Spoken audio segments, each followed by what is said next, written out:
자, 내가 갱년기인지 아닌지 자가 진단을 해볼 수 있는 항목이 있다고 하네요. 쿠퍼만 지수라는 건데요. 안면 홍조나 얼굴 화끈거림, 발한 증상이나 불면증, 신경질과 두통, 가슴 두근거림, 관절 근육통, 우울감, 피로감. 미셀 오바마가 말한 내용들이 다 체크 항목에 들어가 있는데요. 맞아요. 잠깐 몇 개 걸리세요? 한번 해보세요. 저는 7번 빼고 다 해요. 저는 2개 걸리는데. 그래요? 네, 2개밖에 안 걸리는데. 2개밖에? 2개도 아주 약간. 이 문제가 있네. 그러니까 시청자분들도 한번 이렇게 보시면 짚어보시면 좋을 네, 것 네, 같습니다. 네.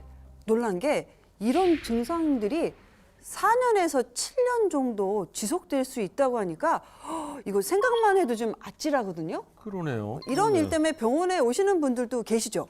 네, 그렇습니다. 사실 문을 열면서 표정이 다르세요. 이미 우울해서 오세요. 왜냐하면 삶이 너무 힘들거든. 계속 열에 시달리지, 잠은 잘 못 자지, 온몸은 아프지. 걸어오시는 때 보면 굉장히 표정 자체가 우울하세요.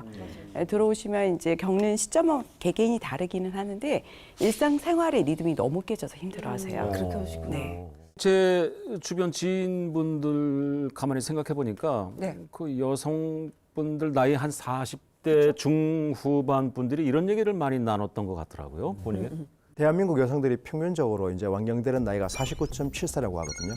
그런데 이제 기대 수명은 많이 늘어가지고 85.6세입니다. 그러니까 이제 완경되고 난 후에도 이제 30년 이상 더 사는 거고, 특히 이제 50대 전후로 해서 이제 갱년기가 시작되면 갱년기 자체는 4년에서 7년밖에 지속되지 않지만 갱년기를 제대로 보내지 못했을 때 나타나는 여파들이 남은 인생 동안 괴롭힐 수 있으니까 갱년기 증상에 대해서 우리가 그만큼 관심을 갖고 잘 살펴봐야 될 필요가 있습니다.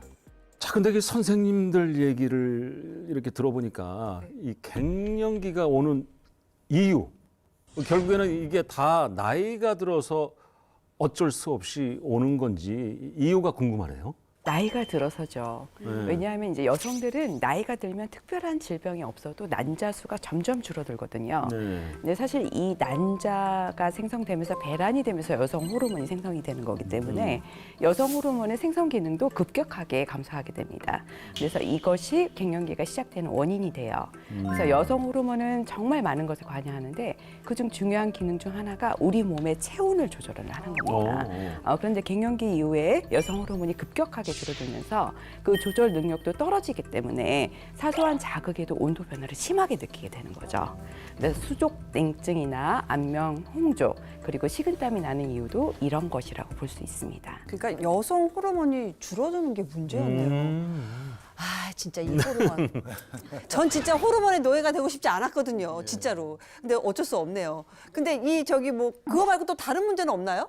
뭐 이런 식으로 체온 변화가 심해지면 이제 심박수나 혈압에도 안 좋은 영향을 미칠 수가 있어요. 실제로 2주에 6일 이상 안면 홍조를 겪은 여성들은 심혈관 질환의 발생 위험률이 77%나 높아진다는 연구 굉장히 결과가 높네요. 있는데요. 네, 연령, 혈압, BMI, 지질 그리고 인슐린 저항성 등 기존의 심혈관 위험 인자들을 조정한 후에도 이 결과들이 유의미하게 나타났다고 합니다. 여성 호르몬이 부족해지면 골밀도가 떨어지고 이제 골밀도가 떨어지면 당연히 골다공증 증상이 생길 위험이 높아지거든요. 그래서 그 위험도가 3배 이상 높아진다는 연구 결과가 있습니다. 3배면 큰데요? 크죠. 그리고 더 큰 문제는 또 여성 호르몬이 부족해지면 네. 그게 뇌세포의 노화를 가속화시켜서 이제 완경 후에 뇌 활동이 30% 정도 감소한다는 연구 결과도 있습니다.